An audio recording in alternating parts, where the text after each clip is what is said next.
College basketball on CBS Sports Network is sponsored by AT&T. More for your thing. That's our thing. And by Geico. 15 minutes could save you 15% or more on car insurance.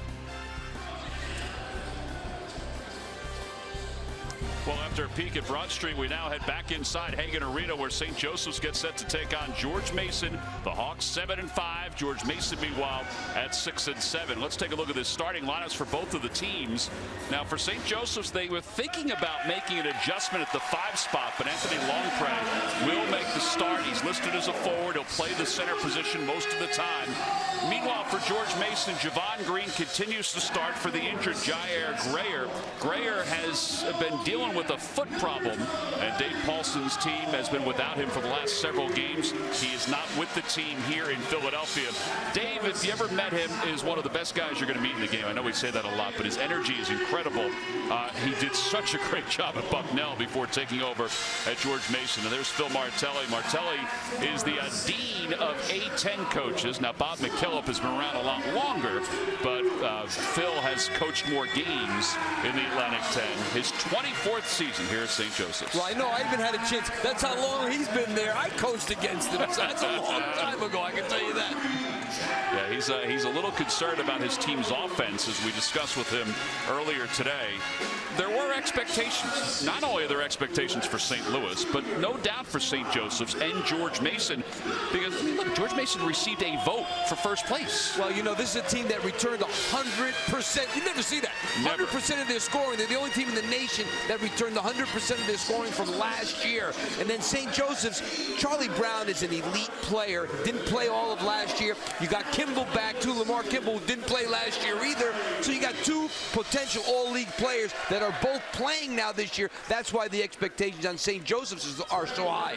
Meanwhile, for George Mason, they're led by Otis Livingston, who I think everybody has heard of in the Atlantic 10 and even beyond. It seems like he's been on campus for 10 years. He is a phenomenal offensive player. Well, preseason all-league player, averaged 18 points a game in league games last year. This year's been a little bit disappointing, and I think that's a big reason why this team is 6-7. When he plays well, and he's played better lately, when he plays well and he scores, good things happen for George Mason. He's their senior. He's their leader. First team preseason all-league player. He's got to get it done for them. I asked him earlier today about conference play. I said, what does it mean to you? I mean, is there any real meaning because this is your last year? He said it means we're 0-0. He goes, we get a clean slate. We're under 500 right now overall, but we get an entire clean slate going into the conference schedule. They played a tough schedule. I had them in Florida. They played Baylor very, very competitively in that game. So it's a very competitive team. A couple of new pieces. Reuter from Virginia, who sat out all last year. They're big. It's a very small team. And then you talked about the injury to Grayer. That makes a difference, too. Absolutely. All right, so we're getting ready to go. Doug Simons has the basketball. He's going to walk it over to midcourt. There's Charlie Brown. He's the leader offensively for St. Joseph's. He was out for about an hour before anybody arrived today, working with Jeff Arnold, one of the St. Joseph's assistants. But George Mason was here early, too. Early? I never saw anything like that. That's the earliest I've ever seen anybody here. They were shooting at 5 p.m. Eastern time, and we are underway as George Mason will control the tip. Man-to-man defense usually for both of these teams. Well, yeah, and St. Joe's will play a little bit more zone than George Mason will, but you're right, Tom. Predominantly man-to-man teams, and both playing very well defensively in their last 3 or 4 games. Here's Reuter. They were hoping he could exploit things underneath, and they call a traveling violation. So you talked about the lack of turnovers for George Mason. They turn it over quickly to start this game. And you see they went into Reuter right away. He played a very good game against Kansas State. They lost a tough one the other day. They had a chance to really steal that game at the end, and Reuter played very well against a big front line. We asked him earlier today just about that game against Kansas State. He said the game actually slowed down a little bit for him, and he was more aggressive. Here's Kimball going to the basket. Tough shot, and he gets the roll off the back of the iron. And that's what Lamar Kimball does. You got to play him for the drive. He's been a streaky three-point shooter. He can make them, but that's not his game. You just saw what Lamar Kimball likes to do. Averaging 17.5 points per game. He and Charlie Brown are the leaders. Livingston, how about that shot? That's a great sign for George Mason, because in a lot of games this year, Otis Livingston has not been aggressive. They want him to take shots like that.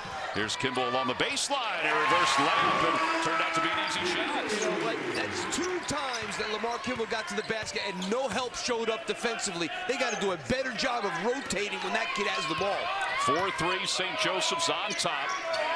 Livingston, the second, is in the corner. They hand the ball off to him, and he'll get control again. Off the high screen, you'll see a lot of double teams with him. Off the side of the rim, and the rebound pulled down by Bynum, who's been a very good freshman for St. Joseph's. Hey, when you have a 3-to-1 assist-to-turnover ratio as a freshman, one of the leaders in the Atlantic 10, you know you're having a great year. Gonar Marr with the rebound. He's also another guy for George Mason that has to probably step it up a little bit offensively. He can shoot the 3. He lets it fly, and it's good. Here's the thing about Marr, Tom. He averaged 11 points a game last year. This year, only 3. Shooting at 20% from the three-point line, so they need to get him going. He was a very good freshman. 3 for his last 18 before that make. 2 minutes into this first half. Charlie Brown with his first touch. He can't get the shot to go down.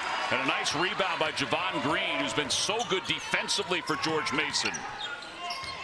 And Green covered by Brown, loses control, picked up by Kimball.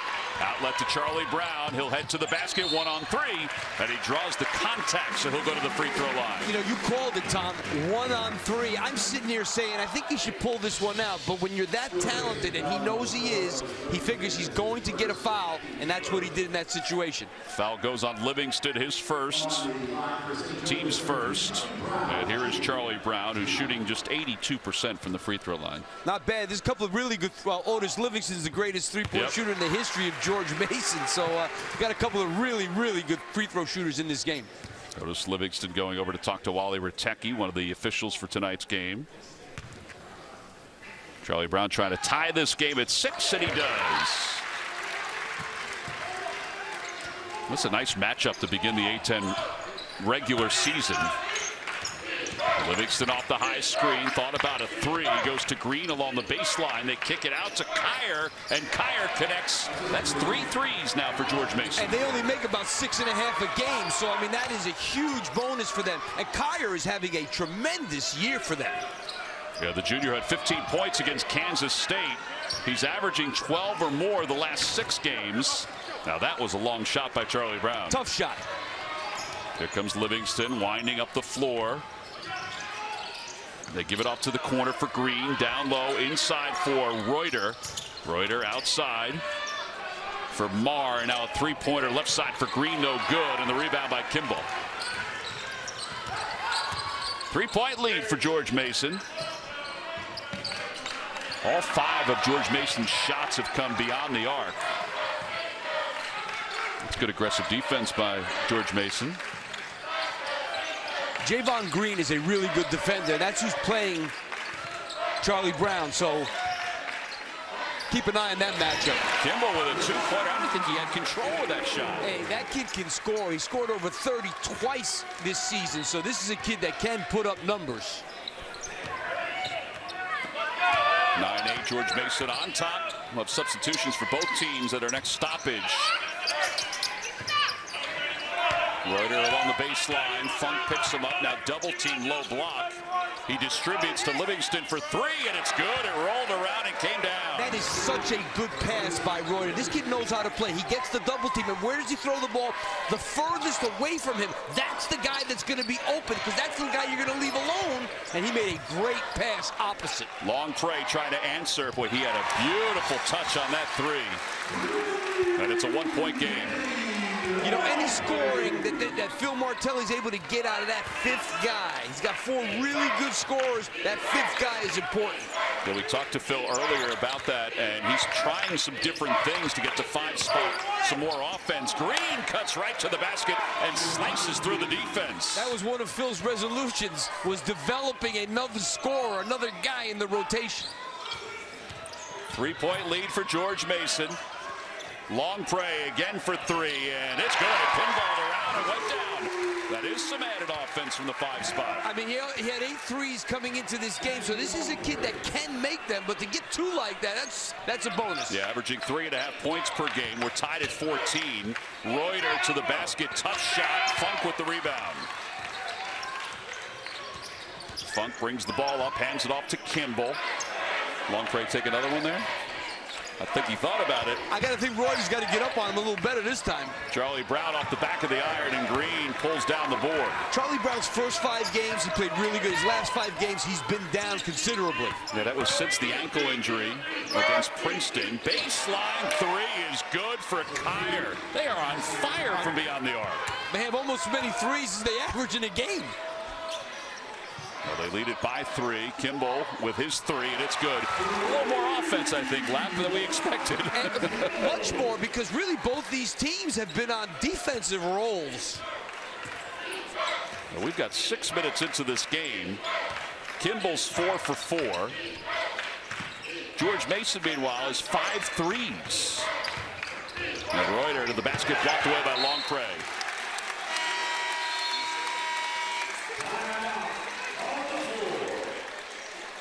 Well, right now, we got a 17-17 game, and we got guards getting it done right now. Otis Livingston in the corner from Reuter, and then Lamar Kimball. This kid can really score, getting it done early, tied up.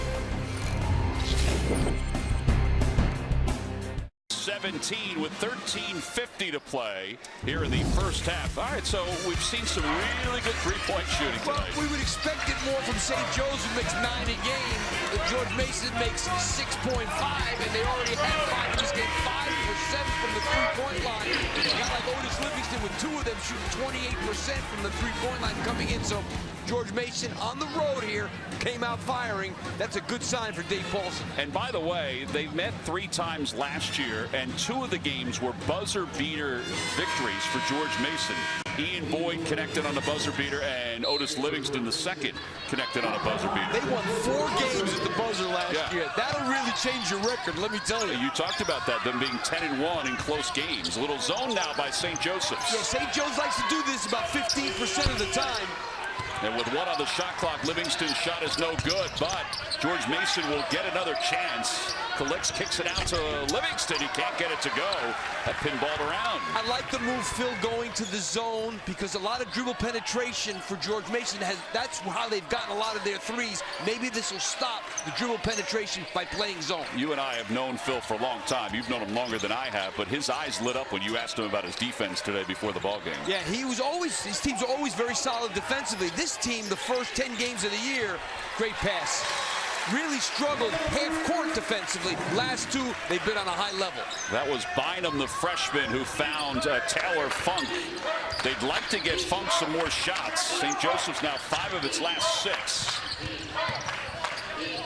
Kyer looks in, nothing there. Goes to Green along the baseline. And his shot blocked, and a jump ball. And the possession goes to St. Joseph's.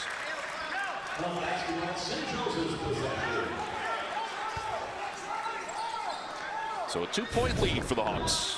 Well, you take a look here, and you're going to watch the roll to the basket. They don't do a good job with that in terms of getting back to him, and that's why he's wide open. Otis Livingston leaves him alone, and Taylor Funk gets an easy one. And a foul called away from the basket. That's going to go against Ian Boyd. So Boyd's in the game for the first time. The other substitution for George Mason is Greg Calixt, the sophomore from Mount Vernon.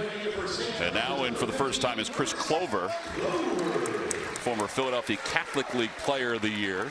Played a solid game in their win against Wagner. 2-point game. That was a lot closer than everybody thought. Yeah. Baseline, corner 3 by Charlie Brown. Funk with the rebound, knocked away by Green. Here comes Livingston in transition, sweeps the pass to the baseline. And off the glass, no good. Markel Lodge with the rebound for St. Joseph's. Lodge brought a lot of energy in that last game against Wagner also. Alley-oop to Lodge, and it's cut off. That was a nice play by Kyer just to cut it off, and then he saved it. Yeah, I don't like the decision by Lamar Kimball there. Livingston outside Kyer, thought about a 3, swings it to Boyd. Boyd's 3 is good. It's 20-19. He's their best shooter. Boyd made 2 big threes in the second half against Kansas State that kept them right in it. They got to get up on Boyd. Yeah, and how about that game, too? I mean, it was somebody other than Livingston who only had 5 points in the game. And that pass down low by Charlie Brown, out of bounds. It'll be George Mason basketball. Phil Martelli's team down by 1. George Mason continues to smoke it from the outside. Buffalo looks to improve on PR returns for an all-new season in the world's most famous arena. Don't miss the Monster Energy Bucking Battle at Madison Square Garden right here on CBS Sports Network. All right, Lap, we know you like to tell us straight. It's 20-19 George Mason. Tell us what's going on this particular play. Well, you take a look at this here. Look at Chris Clover. That is not a good defensive stance. He's upright, his knees aren't bent, and he's guarding the best three-point shooter on the other team. So he's not going to be able to get out there in time.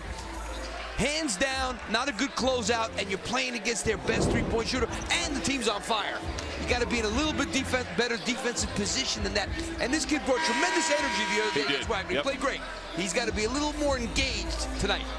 We said he's a former Philadelphia Catholic League Player of the Year. That is a distinct honor when you win that award. Oh, I would say Philadelphia Catholic League, pretty good. All right, so George Mason with the basketball. Livingston will bring it up. Otis Livingston comes into this ball game with over 1,600 career points. And let's face it, Clover's a very good defender. They have him on Livingston now playing man-to-man, so he is a good defender normally.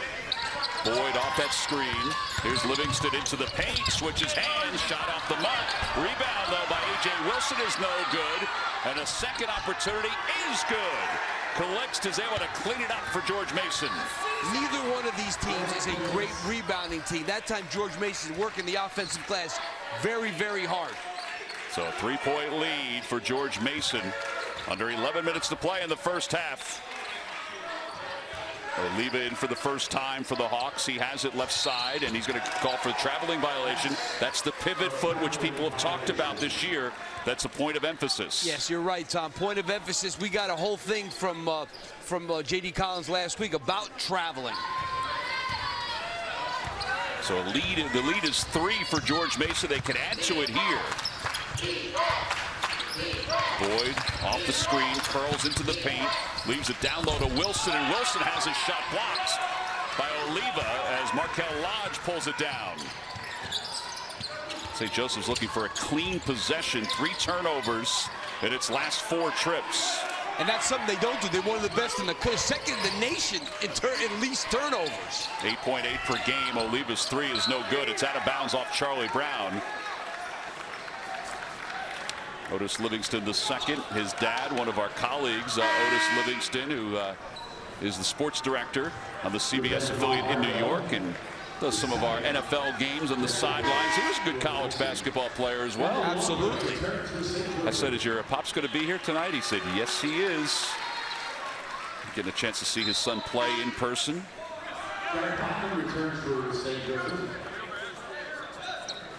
You know, there's a reason why I didn't get a chance to say this, that Oliva was wide open. He only made 1 3 the whole year. He's not a three-point shooter. So they're going to back off of him and dare him to shoot and keep an extra defender in the lane. Charlie Brown will take a breather.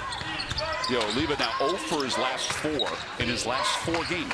He's only taken 4 shots. Counting tonight. That's a guy who plays a lot, too. Boyd, nice move, gets some freedom, and instead of the 3, takes the 7-footer. It's a 7-0 run for George Mason.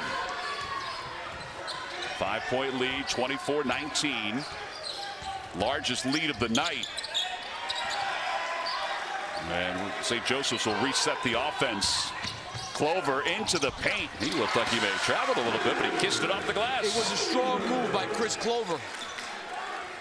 You mentioned 9 points, 5 rebounds off the bench against Wagner. Jamal Hartwell in the game for the first time. He has it in the corner for George Mason. From Inglewood, California. Off the high screen, shot clock is under 10. Hartwell for 3. Everybody else is making them, so he might as well take one. That's his 5th three-pointer of the season. I like that kid. I think he's going to be a good player. He played pretty well against Kansas State coming off the bench. He's not going to play that much because you have a guy like Otis Livingston there now, but he's going to graduate. Well, the other thing is that he could practice all year against Otis Livingston, which is what Dave Paulson told him when he was recruiting him, which isn't a bad thing. Not bad at all. 27-21. Two-shot foul coming. Wilson called for the personal foul. I mean, you could understand Clover that time got burnt again. That time he's guarding a guy who doesn't make a lot of threes, gave a little bit too much help. Clover to the free throw line, 75%, makes the first. Green checks back in, so does Reuter for the Patriots.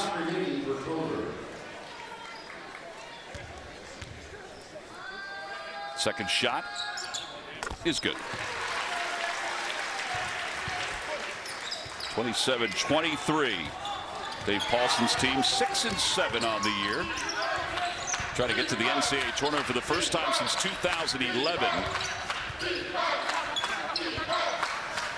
Reuter against Longpre, backs his way in, still backing his way in, and traveling violation as he tried to slip that pass to A.J. Wilson. I think he was expecting the double to come, and he was a little bit fooled when it didn't come. They kind of faked and retreat at him, and that's why he turned that over. Marr is back in for A.J. Wilson. Wilson was having a little trouble offensively on some of his opportunities. And let me tell you something about Wilson. He started the year tremendous. He's a really good shot blocker, but he struggled a little bit in his last 6 games. Yeah, once he broke his nose, after that seemed to be where he slowed up a little bit. He had that mask on. Bynum gets the offensive rebound. The littlest guy on the floor lays it in. So the lead is down to 2 for the Patriots. Hartwell and Bynum, 2 freshmen. Reuter skips it to Marr. Plenty of time on the shot clock as George Mason plays without Livingston on the bench, getting a breather. Marr in the paint, cut off by Oliva. And now Boyd, shot clock at 5. Boyd gets some separation, lets it fly, and it deadens off the side of the rim. Very good defensive set that time by St. Joe's. They were trying to penetrate, they couldn't do it. Ooh, Longpre way downtown. I think he must have had a vision. It was 3 feet beyond the arc. That was a little too deep. Hartwell trying to get a 3, no good. Rebound by Clover, saved by Reuter. And Reuter to Boyd. Boyd gets right through the defense and is fouled on the floor. 27-25. How about Jared Bynum getting some work underneath? Well, it's always a bonus when your point guard can get himself an offensive rebound and then score it. 27-25, George Mason. Hey, Daryl. Hey, Thomas. From the start of the game till the end of the game, that's Dominic Godshall, who serves as the Hawk this year. How about the finishes last year in the regular season between these two teams? This could give you nightmares if you're the opposing coach, which was Phil Martelli, in both these situations. I mean, to lose 2 games like this, honestly, that's enough for a career, let alone 1 year. Yeah, Livingston in the first game, Boyd in the second game. We asked Otis Livingston today about those 2 buzzer beaters. I said, what do you remember? He said, well, what I actually remember is the fact that we got blown out in the postseason by St. Joseph's. He goes, the buzzer beaters, it was a raucous atmosphere. It was a chippy game here in Philadelphia. He said, but honestly, I remember getting blown out in the postseason more than that. It's amazing how that postseason can change the feeling of things. That's the one you really remember. But nonetheless, 2 great wins. Yeah. And 2 wins that, you don't get buzzed that much in your whole career as a coach. To get it twice the same season by the same team doesn't happen often. Well, you mentioned in the Open, they were 10-1 in games that were 5 points or less last year. This year, they're 2-4. So it's a big difference already. Huge difference. But how about, Tom, as we were talking about off air, that was St. Joseph's first foul of the game. Now, they are number 11 in the nation in least fouls per game, so people don't get to the line against St. Joseph's very often. Well, Boyd misses his first free throw, 63%. George Mason with 3 team fouls. And Boyd makes the second one. Kyer checks back in. Boyd checks out. Dave Paulson will use a lot of players during the course of the game.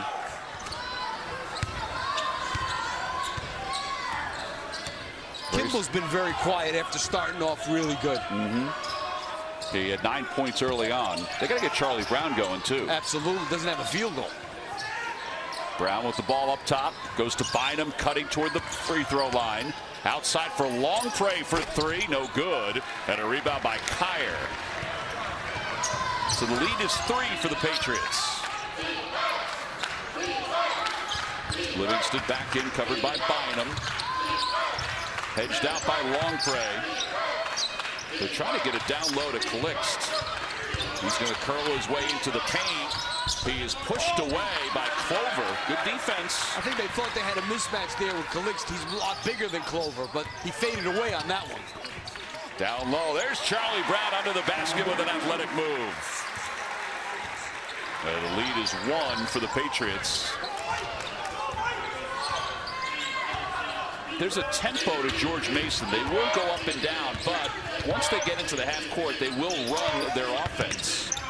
Marr in the paint. Size mismatch. Gets it go down over the top of Bynum.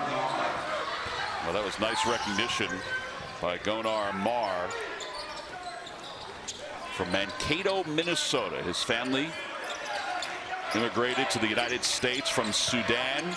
His sister was in need of medical care. He was born, though, in the United States. Longpre into the paint. Tough shot. No good. Brown trying to get the rebound. Knocks it out of bounds. And it'll be the Patriots basketball.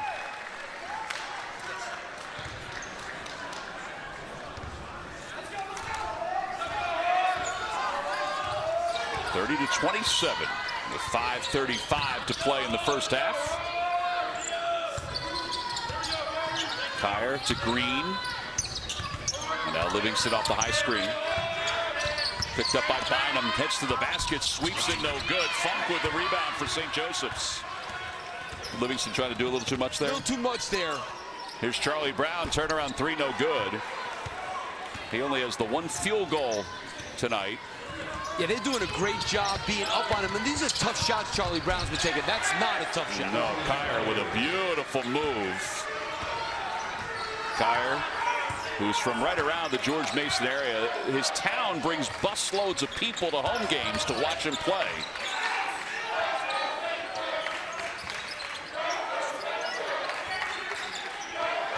Five-point lead for George Mason. They've led for a majority of this ball game. And an offensive foul is going to be called on Taylor Funk.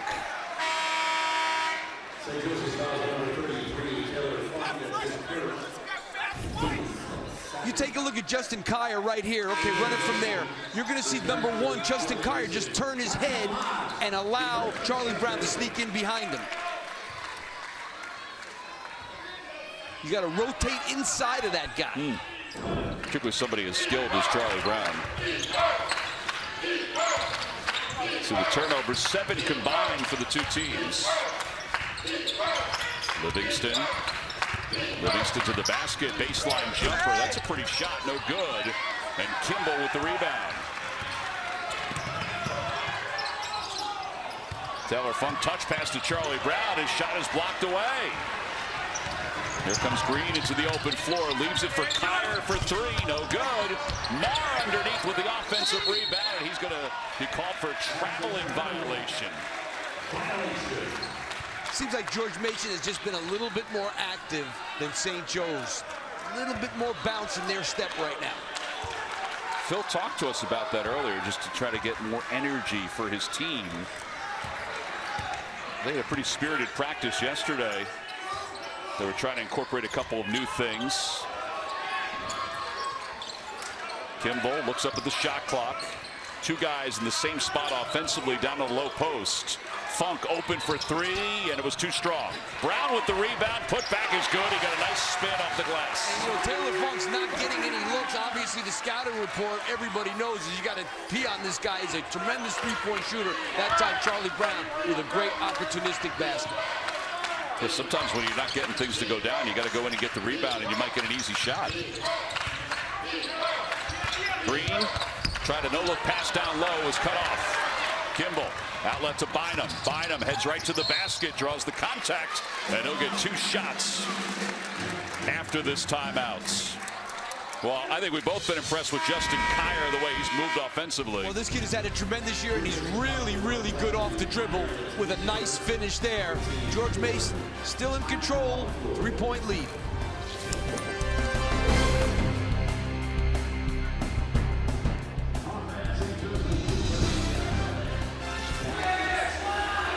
Tomorrow night at 7 Eastern, it's another college hoops doubleheader, Maction style, starting with Ball State battling Toledo. Then at 9, it's one of last year's Cinderellas continuing their early season charge as number 20 Buffalo Bulls take on Eastern Michigan on CBS Sports Network. How about Buffalo? Their only losses to Marquette. That's because Marcus Howard scored 45 in that ball game. Yeah, 40 and a half. Man, it's incredible. Yeah, he's pretty good, but Buffalo having a great year. C.J. Massenberg is a tremendous player that a lot of people don't know about. He had 43 himself against West Virginia earlier in that win they had. Well, there's Justin Kier. Watch Kier going into the last timeout. George Mason has some scores. There's no doubt about that. Kier's got 8 points. He leads the way. And Jared Bynum, the only freshman on St. Joseph's, and he's a good one. We'll get 2 shots.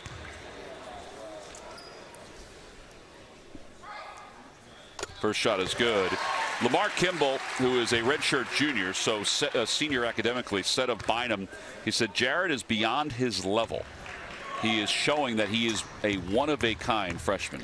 Well, you know, when you see a freshman that is so under control, that's the rare thing. You don't see this kid ever really do things where he looks crazy or looks wild. Just keeps himself under control at all times. 32-31.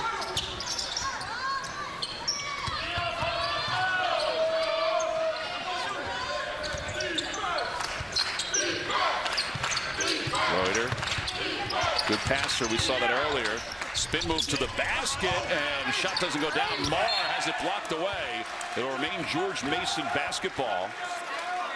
Stay tuned. When we get to halftime, we'll go back to the CBS Sports Network studios where Jamie Erdahl, Wally Zerbiak, Gary Parrish, and Seth Davis catch you up on all the news and scores from around the nation, plus a recap of the first half here at Hagen. All that coming up shortly on AT&T at the half. Reuter's really been struggling to finish, Tom, in this game. Dave Paulson said that he was really impressed with Reuter, the transfer from Virginia last year, when he sat out because he was such a good practice player. And, you know, they talk about him being, if he can get his game totally together, a huge impact in this league. Yeah, and you need an inside scorer. Yes. You don't need 2 anymore, but you do need 1. I think particularly when you have Livingston and Kier and guys like that. Here is Kier. That's a tough pass to Green. Entry pass to Reuter. Reuter in the paint. Got some separation. Blocked away by Lodge. They've done a really good job on him. He likes to go to that left shoulder all the time, and they really have been playing it hard. Here's Kimball, and it's blocked by Reuter out of bounds. Not a bad look by Charlie Brown. The St. Joseph's faithful looking for a foul on that drive. Boyd will check back in for George Mason. Kier out.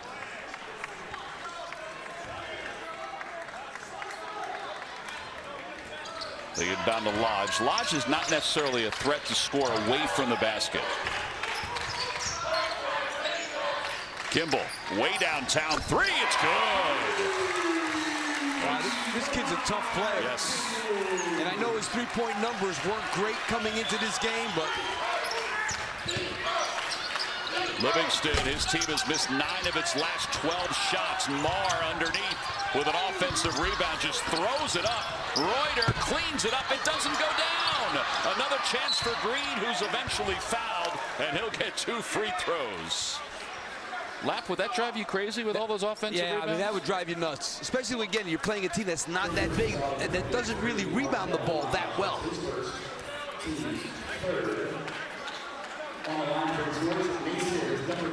Yeah, there's a lot of activity underneath the basket there. 1, 2, 3, 4, Green. And now he'll go to the free throw line. It's a 1-point lead for St. Joseph's. Reuter will check out. Calixte is back in for the Patriots. You know, ironically, Tom, 11 offensive rebounds for George Mason's a lot, but only 4 points. Actually 5 now off those offensive rebounds, so not really capitalizing on them. Well, they've missed 8 consecutive field goals. A bunch just now. Kimball off the glass, no good. Green, nice rebound. Here's Livingston trying to end that 8 straight miss. No, the 8 straight misses, I should say. Palik's down low, up top for Boyd. Tough catch, launches anyway, off the front of the rim. 9 straight misses. Kimball right to the basket, and a foul called. Offensive foul on Lamar Kimball. I think that's a good call. He was a little out of control as he's going to the basket. Phil Martelli just reminded Lamar Kimball you have 2 fouls. Yeah. I mean, you'll see here. Yeah, that's an easy one. That's what you call getting run over. And I like Phil taking him out. Why have him in on the defensive end? If you get a chance, you got to use it or lose a timeout. You bring it back in for offense. Yeah. Kyer's back in. Green checks out. 1:08 to play here in the first half. It's been a very entertaining first half. I think a little more offense than we thought, even though George Mason's missed its last 9 field goals. Marr, and now to Boyd. Livingston with 10 on the shot clock, covered by Bynum. 5 on the shot clock. Kyer to the corner for Boyd. 2 on the shot clock. Boyd tries to bank it home, no good. 10 straight misses now for George Mason. 34-34. And Phil Martelli wants a timeout, so he will use the use it or lose it timeout. We'll be back to St. Joseph's right after this. Hey, Daryl. Hey, Thomas. If you were choosing a network, would you want the one the experts at Root Metrics say is #1 in the nation? Sure. They probably know what they're talking about. Or the one that J.D. Power says is highest in network quality by people who use it every day? This is a tough one. Well, not really, because Verizon won both, so you don't even have to choose. Why didn't you just lead with that? It's like a fun thing. Chosen by experts, chosen by you. Get 6 months Apple Music on us. It's the unlimited plan you need on the network you deserve. Now buy the latest Galaxy phones, get Galaxy S9 free. Well, Dave Paulson's not only going over defense here, but also offense. St. Joseph's will have the ball, but there's a difference of 6 seconds between shot clock and game clock as Phil Martelli uses the timeout.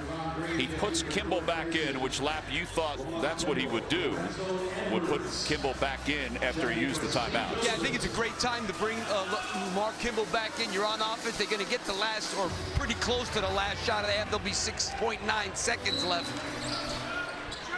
So the inbound goes to Bynum. Gets some final instructions for Phil Martelli. 22 seconds left. They're going to try to get Charlie Brown in Yes. isolation. Here's Funk. Shot clock down to 7. Bynum's got to start, covered by Livingston. Shot clock at 5. He lets it fly off the front of the rim. Rebound by Kimball. And St. Joseph's can hold it for the final shot. Great job by Kimball pulling that out for the last shot. And his shot is blocked, and that is the end of the first half. And we reach halftime, tied up at 34.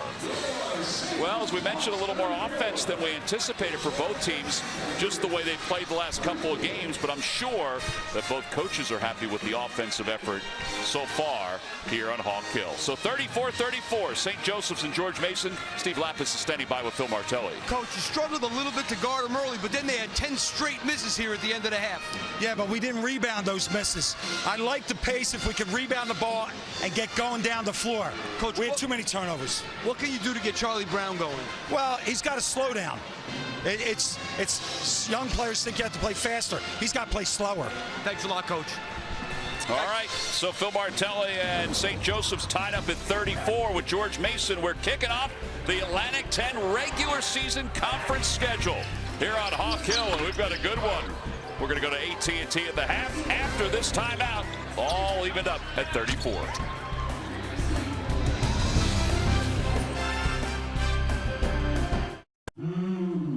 Joseph's and George Mason.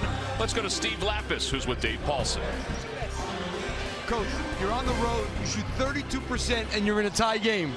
Yeah, you know what? Early on, we were shooting lights out. We missed a ton around the rim, but I really like our effort on the offensive glass, and I think we're defending really hard. Otis Livingston came out really strong at the start of the game, struggled the last 15 minutes, didn't score. What can you do to get him going? Well, you know, we got to get him going, but he also just has to kind of let the game come to him. You know, I thought he pressed a little bit. He's just got to trust.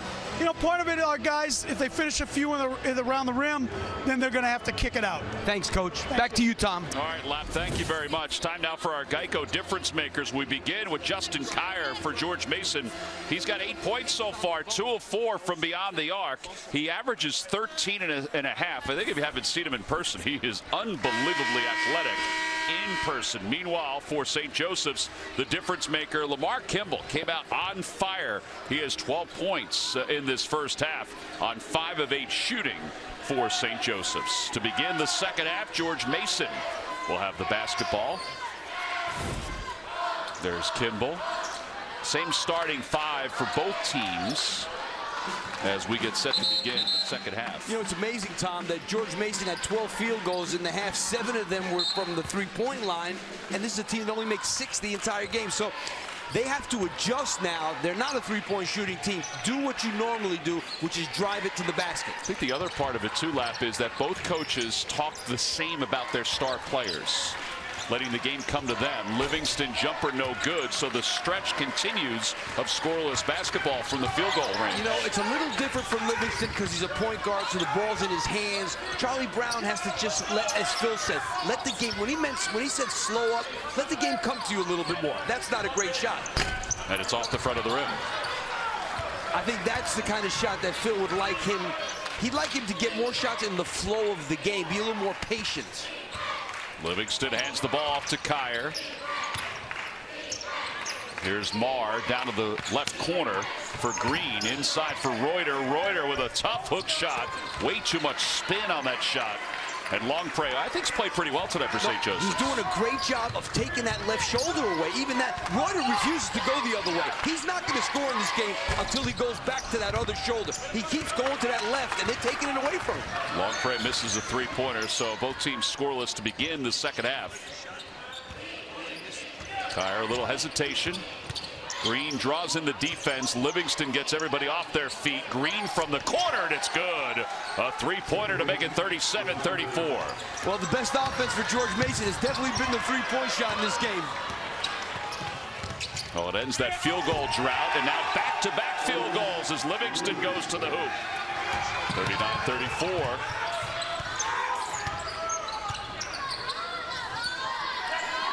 So George Mason missed 12 consecutive field goals dating back to the first half. Now they've made back-to-back field goals. Funk cut off. And Funk has not been able to even get a look, Tom. Forget about missing. He's not missing shots. He can't get shots. And Longpre continues to fire, and this time converts. He has 9 points from beyond the arc tonight. It's 39-37. Under 18 to play here in the second half. Livingston crossover. Left corner for Marr. His three is good. Marr's playing well tonight. I mean, we talked about him earlier. A kid who averaged 11 a game as a freshman, 3 this year. He's got 8 in this game right now. Yeah, he was a high recruit coming in. He's 6'7", he's athletic. Yes, he is. Charlie Brown puts it on the floor, and he'll draw the foul and go to the free throw line. Now take a look here at how Longpre is taking away that left shoulder. He's overplaying that left shoulder, and Reuter won't go the other way. He needs to try and come back the other way, and he refuses to do that. Longpre, good job. That's good scouting report. Yes. Knowing how to guard him. Yeah, I think both coaches or both staffs have done a nice job scouting the other teams. By the way, Charlie Brown was not in the active shooting, so it'll be a 20 on the shot clock for St. Joseph's. Charlie Brown pushed right side of the lane by Green. I believe that's the call.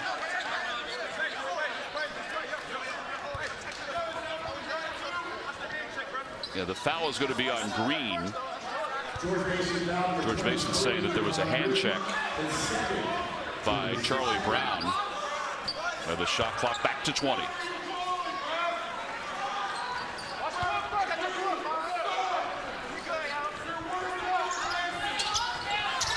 Charlie Brown along the baseline, goes to the basket, has it stripped away, gets it back, and he's fouled by Kreuter, and this time he'll get 2 shots. He's gotten stripped a couple of times in this game, driving the ball to the basket.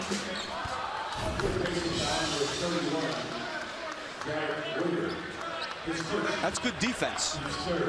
But he hangs in there. He gets 2 from the foul line. So 3 fouls in the last 23 seconds for George Mason. And Charlie Brown, who averages 20.5 per game, converts the first one. How about in 2 years, Charlie Brown, and you could say the same about Otis Livingston. He was on the same pace, but he has over 625 points. I mean, everybody knew that this kid 2 years ago was going to be a big-time player. He averaged 13 a game as a freshman. It was a shame that they didn't have it. Phil's had so many injuries in the last couple of years. I mean, talk about he had more than his share of injuries. And to the wrong guys, really good players. Marr up top, covered by Funk. Trying to get to the basket. Ball is stripped by Kimball. But they're going to call a foul on St. Joseph's on the floor. That'll go against Taylor Funk. I mean, he had his hands all over him, no doubt. So that's his second foul, first team foul.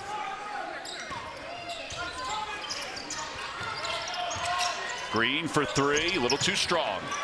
And Bynum with an easy rebound. Bynum, tough shot. And a foul is going to be called against George Mason. That was a little out of control by Bynum. And Otis Livingston called for the foul. Yeah, he was on full attack mode there. Livingston does not do a good job of keeping the ball in front of him. And that's the point. Not only is it the point of your attack on offense, your point guard, he's the point of attack on your defense. You've got to contain the ball off the dribble. Bynum misses the first free throw. So George Mason had 4 personal fouls, 14 fouls, I should say, in the first half, and they've got 4 here in the second half. Everybody makes adjustments, including the officials. And it's a 2-point game. There haven't been a whole lot of whistles in this game. 42-40. Livingston off the screen by Reuter. Baseline pass up top. That's going to go. Ooh, nice save. And then out of bounds.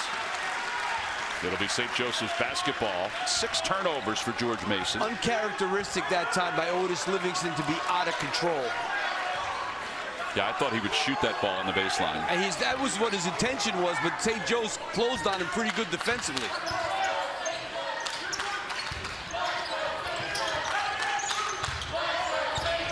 Bynum, good defense by Livingston, and Marr as well. Marr with the steal, and he's fouled at midcourt. That's going to be 3 on Funk.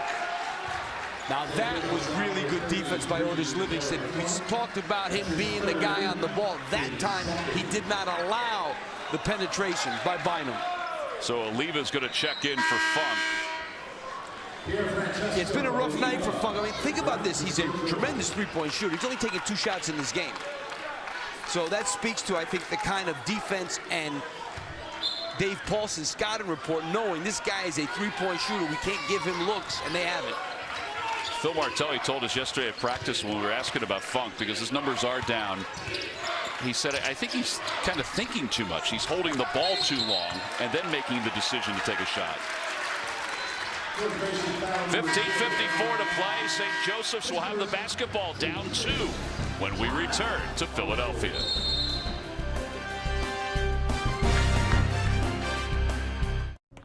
Hey, I heard Choops' Greg Marshall's Wichita State Shockers take on Memphis right here on CBS Sports Network.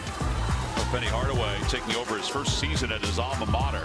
8-5 in non-conference play. How about the points they're scoring this year? They're scoring a lot of points. Kevon Davenport is a really good player. He was a JUCO last year. He was a junior last year, and he's really become one of the better scorers in the American Conference. So that's coming up after this ball game. We've had a good one here in Philadelphia. It's 42-40. George Mason on top. So the turnover comparison. George Mason averages 13.5 per game.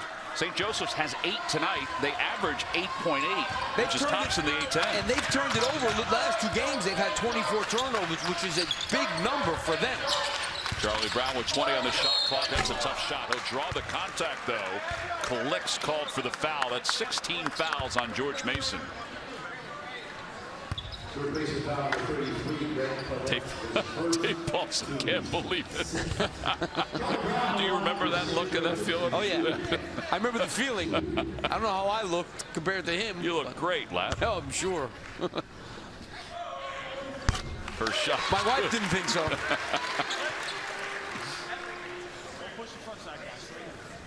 I thought Dave Paulson's his own New Year's resolution was kind of funny tonight. It was. Second shot is good. Said that he's not going to eliminate, but he's going to cut down his intake of Diet Mountain Dew.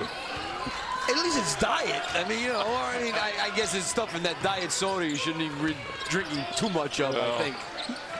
Everybody has their thing. Hey, if that's the worst thing he does, I was thinking the same thing. Marr bounce pass up top. I wish I could say that's the worst thing I drank. Here's Green with a crossover baseline blocked by Charlie Brown, saved by Oliva, picked up by Longpre, and they're going to get Javon Green for the foul. And that is the 7th team foul. So for the rest of this half, St. Joseph's will be shooting free throws. That's a long time to go. 15 minutes and 14 seconds, shooting 1 and 1 and 2 shots. Well, and for St. Joseph, 73% as a team for the free throw line. Longpre, 71%. Will you eliminate your aggressiveness at all defensively because of that? You know, you can't eliminate, and they don't play any zone. I mean, they've played like 2 possessions of zone all the whole year, so it'd be surprising if George Mason went to a zone defense. You got to keep your hands off guys, and you got to move your feet.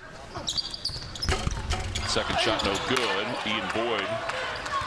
But that's one of the areas where St. Joe's is much better than their opponents. They only give up 11 points a game at the free throw line. They score 15. Boyd for 3, and it's off the front of the rim. Tipped out. George Mason gets another opportunity. No look pass down low, and Calixte is able to lay it in off the dish from Kyer. I'll tell you, that Kyer, Tom, is a really good all-around player. Spotswood High School in Virginia, averages 13.5. Oliva.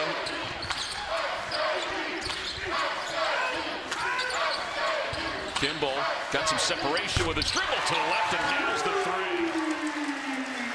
They call him fresh, and that move was pretty fresh. He's the one guy they have not had an answer for, really. He's been pretty good the whole game. Had a little quiet time in the first half, but he's a good scorer. 15 points, 9 in the first half, 6 here in the second half.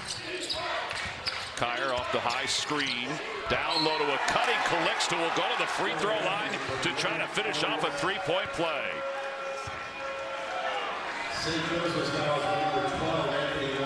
Longpre called for the foul. It's his first. You know, Kyer draws a lot of attention when he looks to drive it because that's who he is, and Longpre sticks around a little bit too long that time. He needed to hedge that and get back because you're in a close quarters. You're 10 feet from the basket. You can't just leave your man alone. Free throw is no good. A little strength on that one.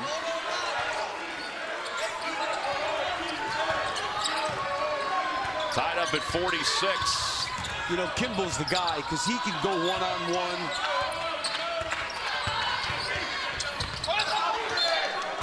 And out of bounds.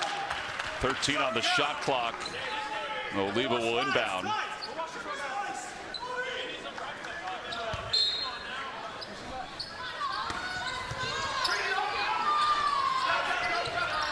Here's Oliva, more of a passer than a shooter. Shot clock at 5. Kimball with Marr covering him. Head fake, baseline, shot blocked out of bounds.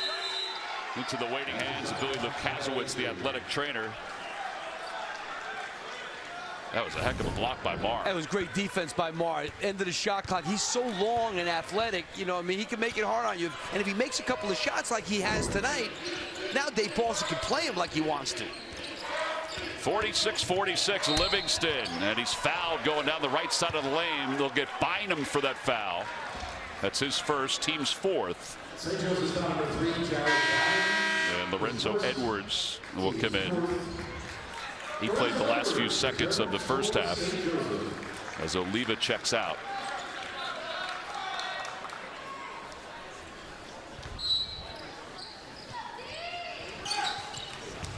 Livingston, little bobble on that pass, but still off the glass, no good. Here comes Kimball running the floor with Bynum.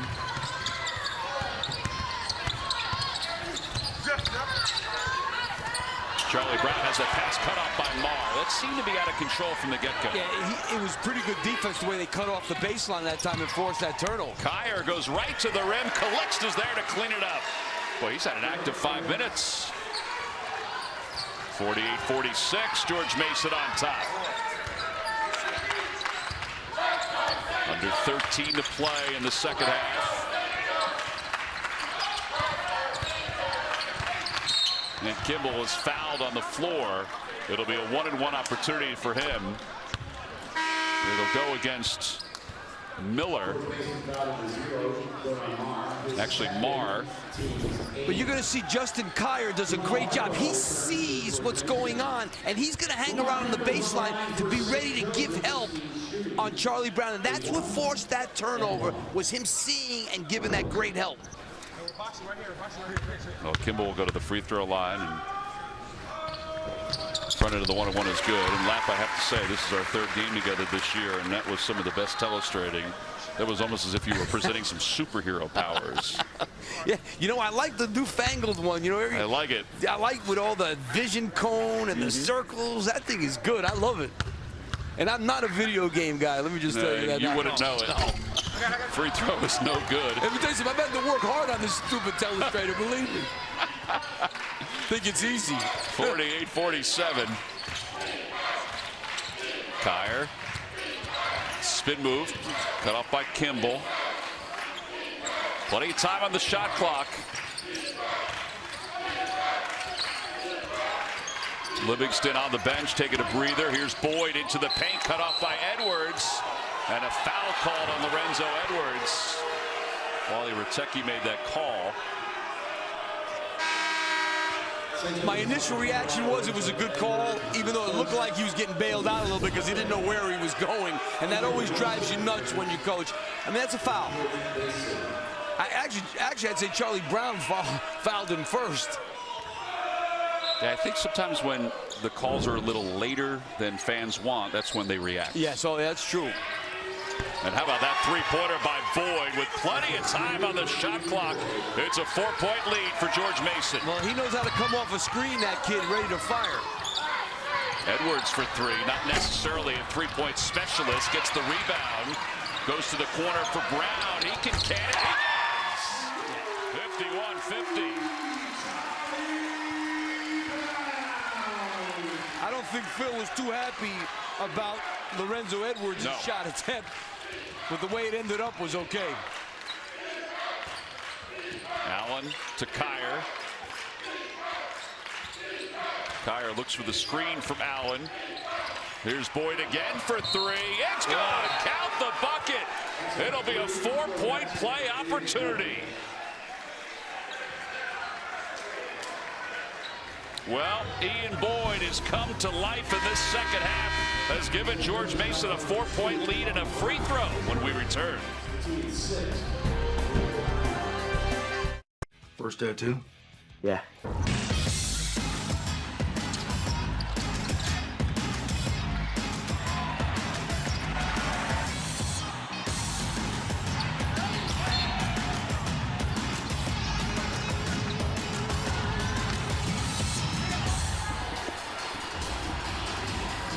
Well, you look at the turnovers, not necessarily the biggest story of the night, although St. Joseph's only averages 8.8. They're at 9 so far. Fouls are a big deal for George Mason.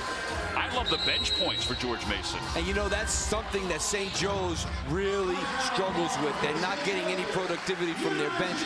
That is really hurting them. But the big thing is 11 out of 22 from the three-point line for a team that makes a little over 6 a game. That's been a huge key. So that is our AT&T game summary. 18 threes between the two teams. And Boyd I get the feeling that Boyd can make it anywhere outside that three-point arc. He's a dead-eye shooter. The way he came off that last screen, he knew he was going to, like all great shooters, he knew he was going to shoot it before he even caught the ball. And that's the key to being a great shooter, and he's one of those guys. Well, this is the finishing of a 4-point play. Calixte and Boyd have the last 13 George Mason points. And it's a 5-point lead. This is the opener for both teams in their Atlantic 10 regular season. In fact, it's the only game of the night in the Atlantic 10. Brown off the curl. That was a well-designed offensive set. See, that's getting Charlie Brown on the move, and you get him a 12-footer. That was a great curl, as you said, Tom. Good read of the defense and a good shot. Get him moving to the basket a little bit more. Well, Boyd again, this time no good. Edwards with a clear-out rebound. Bynum leads the break. Against Hartwell, looks the three launch. It's no good. And the rebound run down by Kyer. That was not a good shot. I'd have run the same set again for Charlie Brown. Run the down screen, let him curl or pop out, because he's a great shooter. He doesn't have to curl into the lane. Hartwell played a few minutes for George Mason in the first half. Allen, that's a tough shot. He did sort of a scissor as he went up in the air to let that one fly. Excuse me, that was Wilson. 4 points for Wilson. 10:20 to play in the second half. And then a foul called. So A.J. Wilson, I believe, or Hartwell. Strong drive by Bynum. I like the down screen and the curl right there.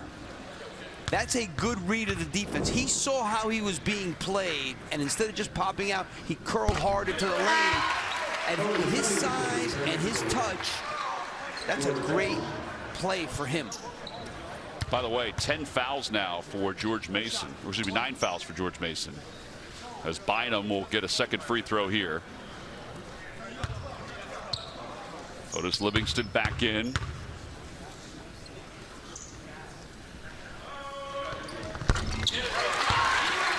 Well, St. Joseph's tonight from the free throw line, 15 of 18. It's 57-54. That's kept them in this game.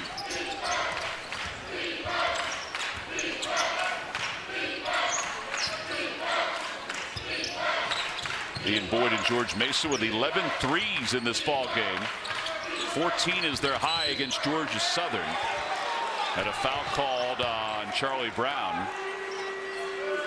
This will be a 1-on-1 opportunity. It's the second foul on Charlie Brown.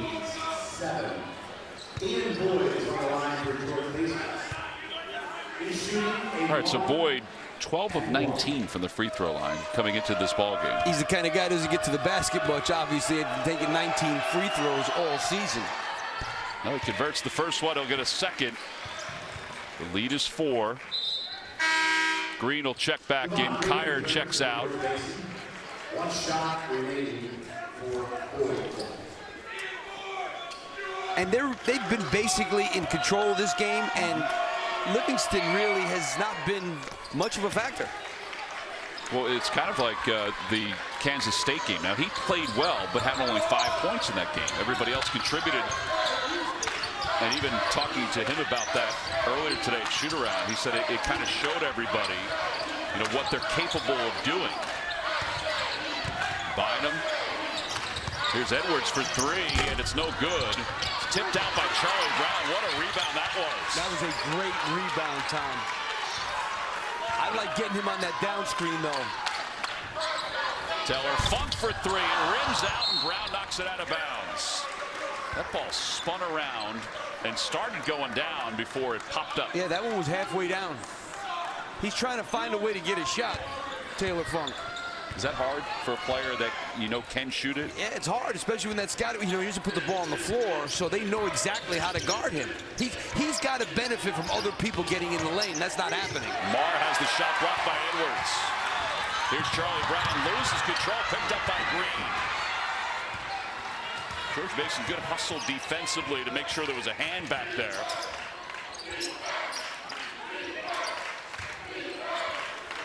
Patriots lead it by 5.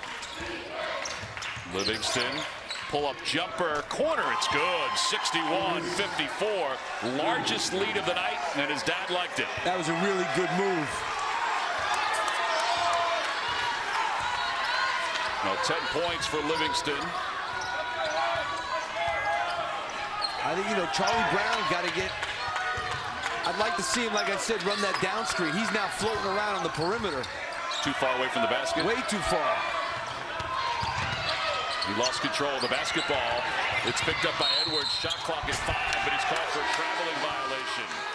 I mean, here's what happens with Charlie Brown. His best plays in this game have been coming off screens. When he tries to go one-on-one on his own, he's been a little bit out of control. That's what Phillip talked about, him rushing and not letting the game come to him.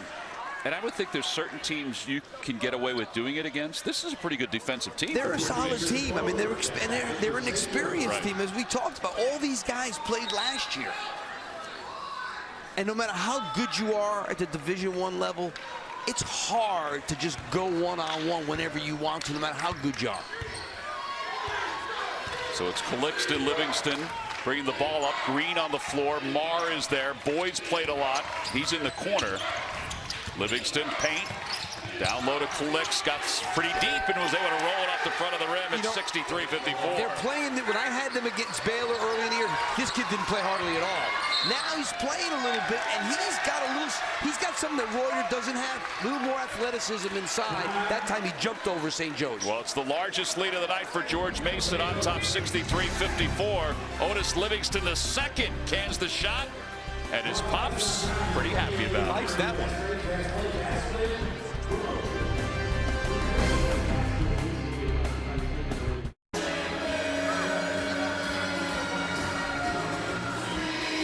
$63-54, 7:58 to play here in the second half. George Mason with its largest lead, partly because of their threes, but also look what they're doing inside the paint. They're 22-16. Calixtus had a huge influence, but also Otis Livingston and the rest of his teammates, they're passing the ball well. They're passing very, very well. And this is a team that really, as we talked about, in their losses, they didn't pass so well. They were turning the ball over left and right. In this game here, they only had 6 turnovers. Now, let's understand this. St. Joe's, their strength is not forced. That's been one of the things they've been weak at this year, is forcing turnovers. But George Mason taking advantage of the non-pressure from St. Joe's. Only 6 turnovers in the game. That's great for Dave Paulson. Yeah, Calix 8 points in this half. Boyd 9 points. Chris Clover cannot connect. Ball is loose, and Green has it knocked out of bounds. It'll remain St. Joseph's basketball as they try to end a 2-minute and 28-second drought offensively. 7:48 to play here in the second half. George Mason on top. Hey, Daryl. Hey, Thomas. They played very well offensively, but also defensively they've been sound. Phil Martelli, St. Joseph's team, has 4 field goals in this half and 5 turnovers in this half. They've already exceeded their game total, their average for a game. And they'll have possession with a fresh 30 off this inbounds. A little hesitation by Brown. Funk for 3, no good. And Green with the rebound. Pick and pop by Funk. That was a decent look. It was a little bit deep. But one of the things we got to look at, we talked about George Mason, the way they shot the ball from 3. One of the problems for St. Joe's this whole year has been defending the 3. 37% they've been giving up. So George Mason taking advantage of that. Livingston, pull-up jumper over the top of Bynum. That was a controlled 2-point field goal. It's an 8-0 run for the Patriots. It's an 11-point lead. This is danger zone for St. Joseph's. Livingston with 12 points. He has 6 assists in this game. Kimball tries the long-range 3, no good. Now, George Mason can really give itself some breathing room. This is big-time dangerous time for St. Joe's. Livingston sweeps in, lays it in. Beautiful move. 67-54, it's a 10-0 run. Clover has it knocked away. Another turnover. Here comes Livingston. Runs the floor. His reverse layup no good, and Charlie Brown with the rebound. He doesn't make many bad decisions. That may have been one there, just on the angle of the shot. Clover, 3, no good. I mean, the wrong guys are taking the shots. Yeah. I mean, that's how it looks to me right now. You lose your aggressiveness if you're George Mason, or you're going to pull it back a little bit? No, I think you got to keep it. You got to keep playing hard and keep attacking because it's working. And Marr for 3.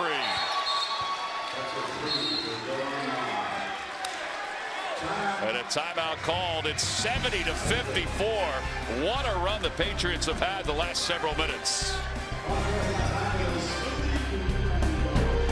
Want to save money on pet food and supplies? Shop online at Chewy.com. When I shop at Chewy.com, I know I'm getting an amazing deal on my pet's food. I save on my dog's food, their treats, their toys. At Chewy.com, you'll always find low prices on your favorite brands. Plus, you get fast, free 1 to 2 day shipping. Prices are important to me because I have 4 dogs, and Chewy saves me money. I just found my dog's food for less than what I buy it in the store. I love Chewy.com. Save 20% on your first order and get fast, free 1 to 2 day shipping. Start saving today at Chewy.com. 7 straight misses for St. Joseph's. It's a 13-0 run for George Mason, and now the Patriots are getting Otis Livingston involved a little bit more scoring-wise. Well, you know, he's so good with the ball, and he's always under control that he looks like he can get a shot anytime he really wants. That little, you know, he has that shake move and that pull-up from like 14 feet. That's a really good move for him. Yeah, watch some of the ability that he has one-on-one. Yeah, I mean, that crossover and that pull-up, those are really valuable moves for a guy at his size, too. He gets it off quick. Just a really, really good player who's starting to play like a first-team all-league player that he was in the preseason and that he was last year in the postseason. How much was it, do you think, early on, the pressure of being the guy? I think there was some of that because I talked to Dave Paulson, as I said, when I had them in the Emerald Coast Classic tournament and when they played Baylor, and there was definitely some of that where he just was trying to do too much with preseason first team. Now he's settling in a little bit, and boy, he's in control of this game. Yes, he is. So a 13-0 run. Kimball high stepping to the basket, no good. Another miss for St. Joseph's. The lead is 16. How about this drought for the Hawks? They've gone 4.5 minutes without a point. Yeah, you never want to see that happen in your own place. And Marr, quick step to the basket, gets a nice bounce off the back of the rim.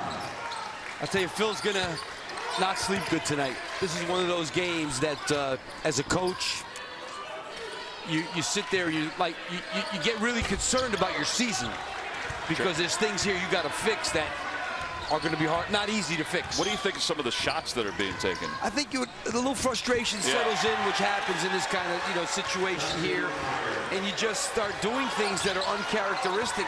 I think the big thing is what Phil said in his resolutions. He's got to find a reliable fourth guy somehow in this mix. Well, this has exploded to a 20-point lead for George Mason, and one miss after another for St. Joseph's.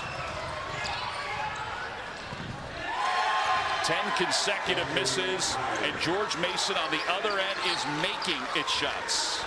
I mean, they're being the aggressors right now, obviously. Yeah, they smell blood. I think the blood has been spilled. Wow, 19-0 run. I mean, think about the drought that George Mason had. They missed 12 consecutive shots earlier this game, but St. Joseph's could not convert. Edwards off again. Clover with the rebound. Long prey. Plenty of time on the shot clock.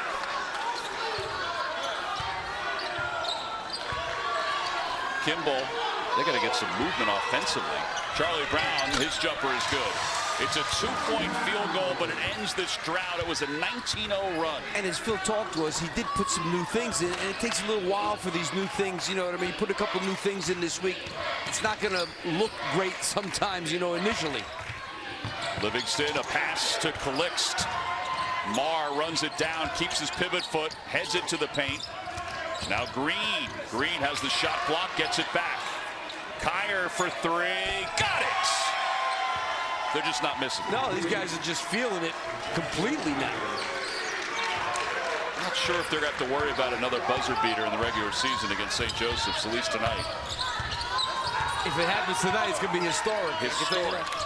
Charlie Brown may have forced that one over the top. Shot is off the mark. Here comes Kyer running the floor, sprinting from end to end. No good. The cleanup isn't good either. And Clover pulls down the defensive board. Now, I know they're up big. He should have pulled that one out. Yep. There is a perfect opportunity to eat up some clock. I think the other thing, too, to point out, George Mason picked up its 17th foul with just under 16 minutes to play in this half, and they lead at 79-56. It's coming from all ends. Kyer is one of those too. Boy, he is definitely a good player. They've spread it around, up 23 on St. Joe's at St. Joe's. The 17th foul for George Mason. They picked it up, their 17th foul. St. Joe's went ahead 43-42. We thought, oh my gosh, St. Joe's is going to be shooting free throws the rest of the night. Since that time, George Mason has outscored St. Joseph's 37-13. And played man-to-man defense and kept them off the foul line for the most part. Well, Chris Clover will go to the free throw line. He has 4 points. He'll get 2 shots. And he makes the first one.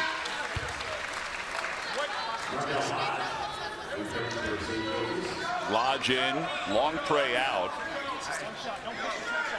I can tell you one thing. Be ready for in St. Joe's next game for a shakeup of some kind. I don't know what it's going to be, but it's going to be a shakeup.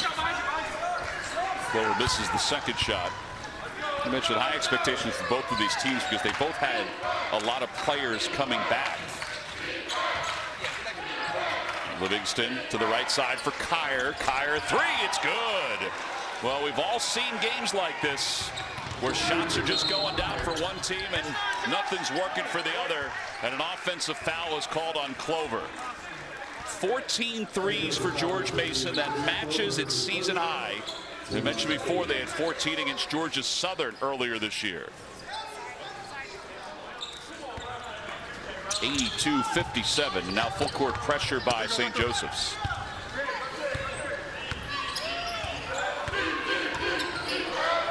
Livingston. A couple of things that stand out, and it's easy to say this now that they've scored 82 points. I'm impressed with how many options George Mason has, at least tonight. Oh yeah, no doubt about it. And they understand their roles, which obviously is important. And they've had a rough, they haven't had it easy in their preseason, you know, coming into this game 6 and 7. Heading toward the 2-minute mark here in the second half.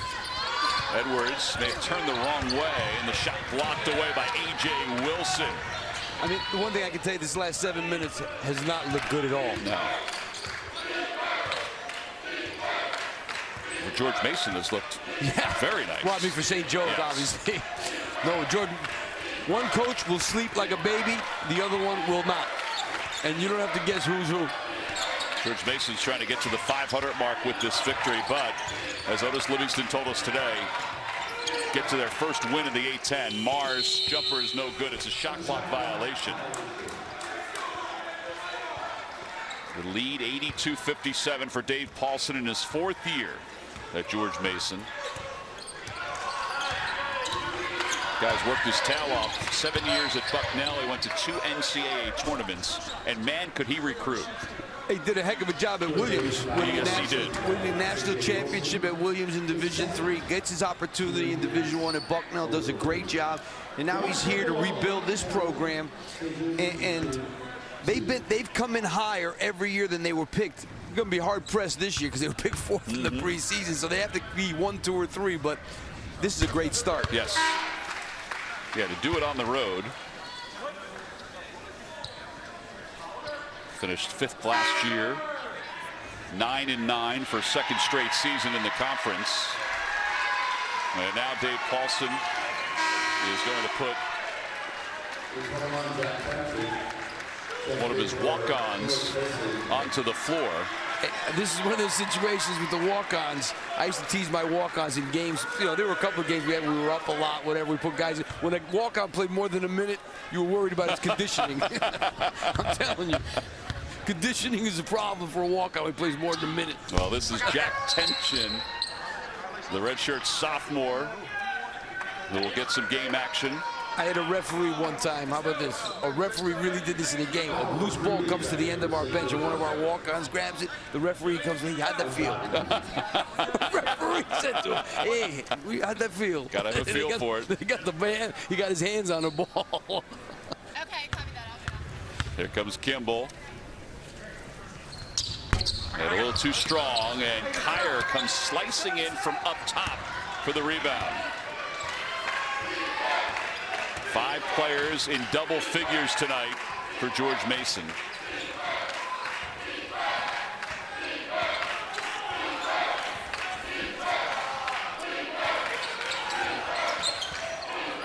One minute to play. Livingston, 3. It's good. He rattles it home. And it's now 85-58. That's the 15th 3 for George Mason. It's a season high. Clover will take a 3 of his own. Kyer another rebound on the offside. And St. Joe's, who had been guarding so well their last 2 games, 85 at home. Totally different flow these last 15 minutes in this ballgame. It's amazing how it's gone away. And Nick DiClemente checks in. And Dave Paulson, he called timeout there not to be a jerk or anything, but to get another kid in the game. He didn't want to talk to his team or anything. Just wanted to get the kid in the game. DiClemente, by the way, number 24, who is in the ball game, has not scored a college point. Graduate student, getting his grad degree in sports management. That ball out of bounds, touched last by St. Joseph's. So 7 on the shot clock as the Patriots will inbound. And DiClemente will inbound the basketball. He's out of Leesburg, Virginia. He's got good size, 6'6". Kyer, no look pass down low for A.J. Wilson. And the ball out of bounds. It'll be St. Joseph's basketball. Edwards got a block. It's a shot clock violation.